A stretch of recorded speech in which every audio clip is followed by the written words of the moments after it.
Assalamualaikum warahmatullahi wabarakatuh. Pernah nggak sih Anda frustrasi dan nanya ke diri sendiri, modal bisnis saya udah besar, tapi kenapa ya kok rugi terus? Anda udah siapin semuanya, tapi bukannya untung bisnis malah makin boncos? Tenang, ini masalah yang umum banget dan bikin banyak pengusaha pusing tujuh keliling. Pertanyaannya selalu sama kan? Kita seringkali nyalahin pasar, produknya kurang bagus, atau tim yang nggak solid. Tapi gimana kalau masalahnya itu sama sekali bukan di situ? Gimana kalau jawabannya ada di tempat yang nggak pernah kita duga sama sekali? Jawabannya, dan ini mungkin bakal bikin Anda kaget, ternyata bukan melulu soal seberapa tebal dompet Anda atau seberapa besar suntikan dana dari investor.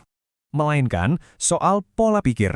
Yup, mindset. Cara Anda memandang bisnis, cara Anda melihat risiko, dan cara Anda memperlakukan pelanggan, ternyata itu semua jauh lebih menentukan daripada deretan angka nol di rekening Anda.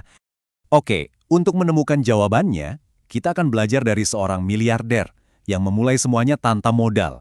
Mari kita mundur jauh ke belakang dan lihat sebuah masterclass bisnis dari abad ke-7 yang, percaya deh, luar biasa relevan sampai hari ini. Kelas master ini dimulai dengan satu kalimat yang legendaris banget dari seorang jenius bisnis, Abdurrahman bin Auf. Bayangin, saat ditawari separuh kekayaan orang terkaya di Madinah, inilah jawaban dia. Sebuah penolakan halus yang nunjukin kepercayaan diri dan mindset yang tajamnya luar biasa. Dan perlu diingat, dia ngomong itu dalam kondisi kayak gini, seorang pengungsi, baru sampai di kota baru, bener-bener mulai dari nol, cuma bawa baju yang nempel di badan. Dia membuktikan kalau aset terbesarnya itu bukan uang pemberian, tapi otaknya. Nah, dari perjalanannya yang luar biasa itu, kita bisa membedah 4 pilar bisnis jeniusnya. Dan inilah strategi yang bakal ngejawab pertanyaan kita di awal. Kenapa modal besar aja itu nggak cukup? Pilar pertamanya gila banget, mulai tanpa modal sama sekali. Dia nggak cari pinjaman, nggak cari investor. Dia langsung terjun ke pasar, analisis situasi, dan jadi perantara. Dia ini bisa dibilang dropshipper original dari abad ke-7. Modalnya cuma reputasi dan jagonya negosiasi, bukan setumpuk uang.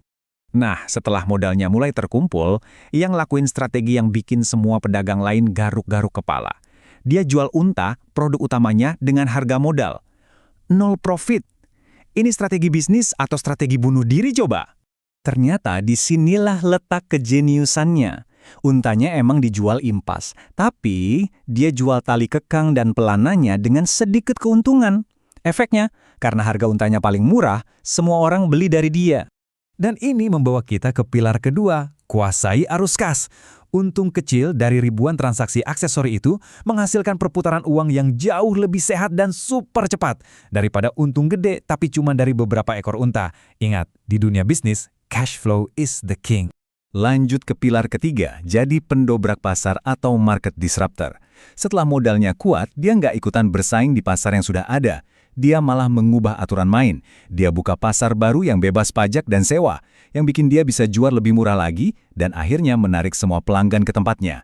Ini playbook yang sama persis kayak yang dipakai raksasa teknologi hari ini. Tapi strategi cerdas aja belum cukup. Ada satu aset tak terkalahkan yang jadi fondasi semua bisnisnya, yaitu kejujuran dan keberkahan.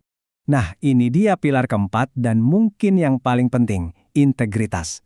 Dia nggak akan pernah menjual barang cacat tanpa ngejelasin dulu kekurangannya. Dia prioritaskan transaksi tunai biar nggak terjebak utang.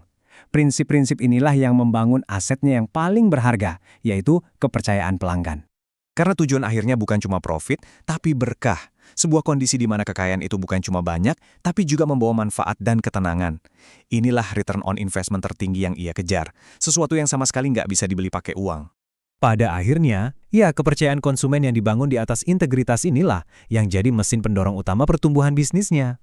Loyalitas pelanggan itu nggak bisa dibeli, tapi harus dibangun pelan-pelan. Jadi, apa relevansinya pola pikir wirausaha dari abad ke-7 ini buat kita yang hidup di zaman sekarang? Yuk, kita coba hubungkan titik-titiknya.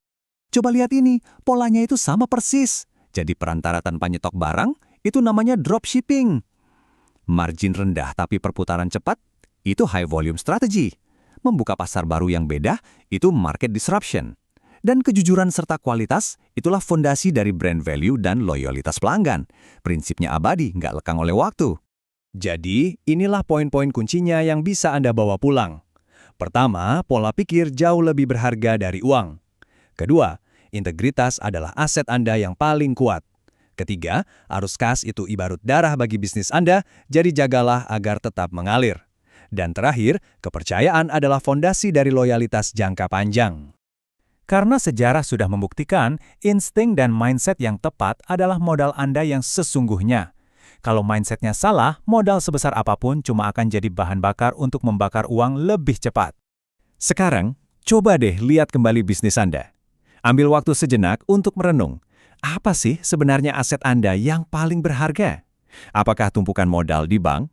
Atau jangan-jangan sesuatu yang jauh lebih tak ternilai harganya?